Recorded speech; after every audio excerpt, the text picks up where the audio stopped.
Thank you for joining Wars the Rosies.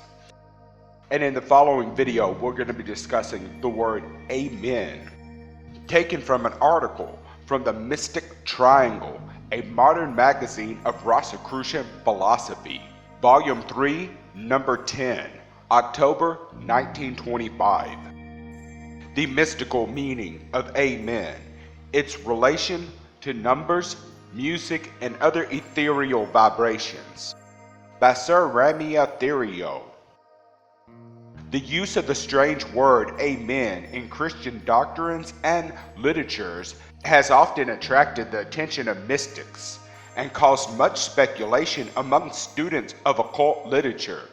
And when one notes that in the Christian Bible, Revelations 3:14, the Master Jesus is referred to as the Amen, the origin, author, prince, and ruler of all creatures in heaven and earth. As one interpreter puts it, one realizes that there is a deeper significance to the word than is apparent from its general use or misuse. The word Amen, in one form or another, is very old. It is a vital, living word because it is an expression of certain vowel sounds and vibrations that are fundamental to life and power. Like many other words used by the ancients with understanding and full realization of their proper use, it was adopted by successive religious movements and finally lost in the collection of mere terms. Perhaps no other mystical word is used so often in the Christian religion in a purely ritualistic sense, and with so little appreciation of its origin, intent, purpose, and possibilities. Regardless of the method one uses, after months of research and analysis of the word, one comes face to face with the indisputable fact that the word Amen in every ancient language is a contraction of the very old and mystical word Amen. Learning this fact, the investigator and student alike are relieved. It makes the further analysis of the word easy and interesting. It gives us a pristine thought and a pure idea from which to start. By dividing the word into two syllables, we arrive at the elementary principles. In the ancient Sanskrit language, the language from which all languages of the Aryan race were derived, the word was not only a sacred word, but a most significant one. It was intoned reverently in all holy convocations, and its strange sound was used over and over to cause certain vibratory effects, which the initiate of the higher grades of our Rosicrucian teachings will rapidly recognize. The A was given the number 1 by the ancients, and the letter itself meant Shiva, the Father, the Preserver, the Creator, the number and principle from which all things are derived. Its sound is broad, like ah, or as A in art, and its music note is A natural. The letter U was given the number 3, using the same number system presented by Pythagoras, and meant the triune expression of form, the body, soul, and mind in one, the living Son.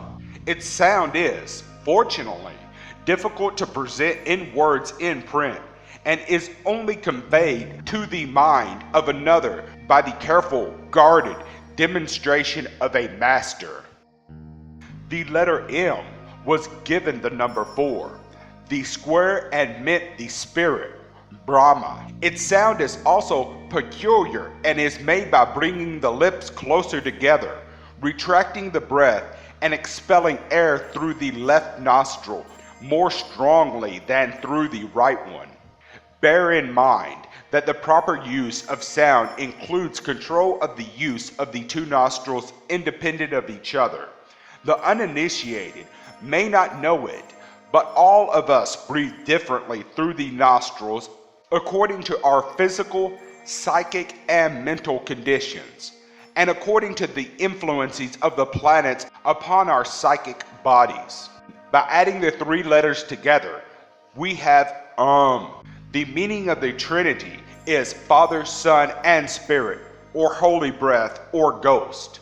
Here we find at once the origin of the sacred Trinity as later adopted. The student will profit much by turning to the subject of the Trinity in any large encyclopedia and reading in the lines and between them the meaning of this ancient doctrine.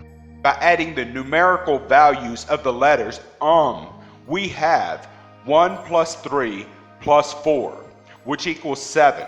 7 has always been a mystical number, representing the sacred cycle or complete period of creation. The latter part of the word, in, has the same relationship to the whole word as the usual suffix added to the root word to give a final shade of meaning. Many attempts have been made to give the letters in a mystical meaning, but speculation too largely entered into such attempts. Finally, when the word in, or amen, is properly spoken, it has certain relationship with preceding musical sounds, in which it is used as a cadence or close, as a chord of the dominant seventh, followed by the triad on the tonic, or it is given two definite musical notes of its own. The effect of the word, therefore, in conjunction with proper breathing, is to fix or stabilize certain vibrations previously aroused in the surrounding ether and bring about a cosmic manifestation. In this sense, it is as though one suddenly checked the revolving disc of a machine containing colored segments, and whatever design was thus presented at the stopping of the disc remained fixed. Hence, the word amen was used in a slightly corrupted form to represent one's thought of "it shall be thus" or "may it be so." Properly used, it contains no suggestion of plea or hope, nor even command. It is simply and mightily a decree containing an inherent power to manifest the decree. How greatly a word of power has come to be misused through formality and ignorance of its origin. But is this not true of many mystical words? And are we not, as students of AMORC, rapidly discovering our errors? Thank you for watching. Please don't forget to share, like, subscribe, and comment. And if you can, please consider donating to Wars of the Rosies. Links to PayPal and Patreon are in the description. Thank you very much.